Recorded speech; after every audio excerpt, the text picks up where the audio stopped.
Puheenjohtajan kokousväki. Puheenjohtajan lopullisessa äänestyksessä annettiin kaikkiaan 2123 ääntä, joista hylättiin 12. Puheenjohtajaksi valittu henkilö sai ääniä 1251 ja toiseksi tullut 872. Puolueen puheenjohtaja on Juha Sipilä.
Arvoisa puoluekokousväki, hyvät haatesisället veljet. Suomen Keskusta RP:n uudeksi puheenjohtajaksi on valittu Juha Sipilä.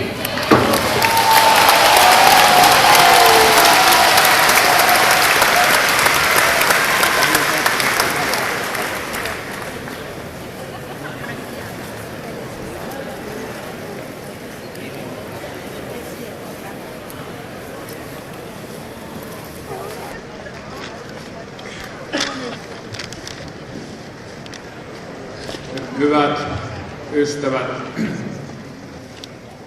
nöyrin kiitos luottamuksesta.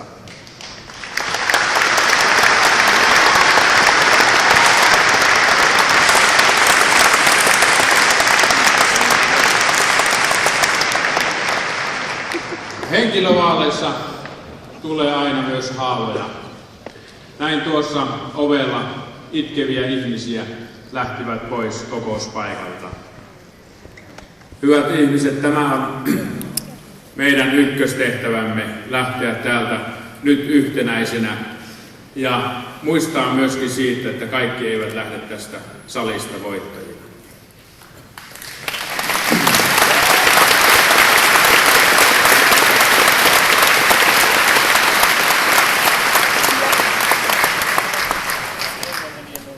Kiitoksia ensinnäkin vaimolle upeasta jaksamisesta ja kantamisesta. Kiitoksia Tuomolle.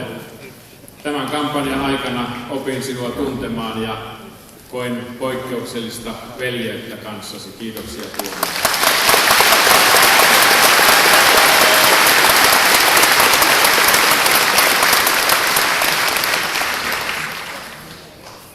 Paavo. Toivottavasti, Paavo, saan myös sinut ja kannattajasi mukaan. Kunniapuheenjohtajana näen sinulla tärkeän roolin puolueessa. Erityisesti olen huolissani meidän ulko- ja turvallisuuspoliittisesta osaamisesta, missä voisit meitä nuorempia olla kouluttamassa ja kannustamassa.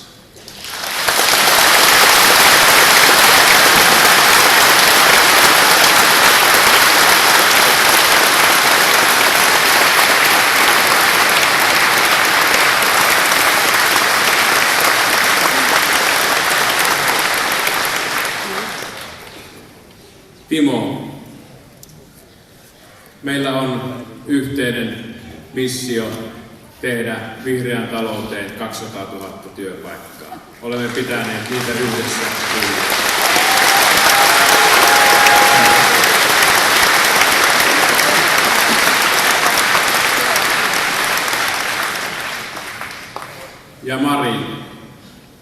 olet tehnyt upeaa työtä. Olisin halunnut, että olisit jatkanut.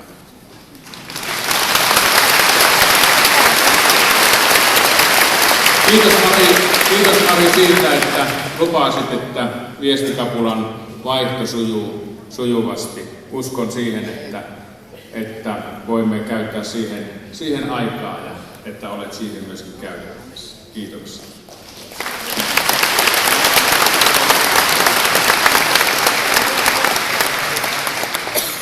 Hyvät ystävät, se tärkein tavoite minulla on se, että huomenna kun lähdemme täältä ajamaan kotia, niin me koetaan olevamme yksi joukkue, yksi keskustalainen joukkue. Mä toivon nöyrimmästi, että pystyn olemaan teidän luottamuksenne arvoinen. Kiitoksia kaikille.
Rakkaat aavesisaret ja veljet, istumme paikoillemme ja hiljennemme vielä kuuntelemaan kilpakumppaneiden. Kiitos puheenjohtaja. Ensimmäisenä Tuomo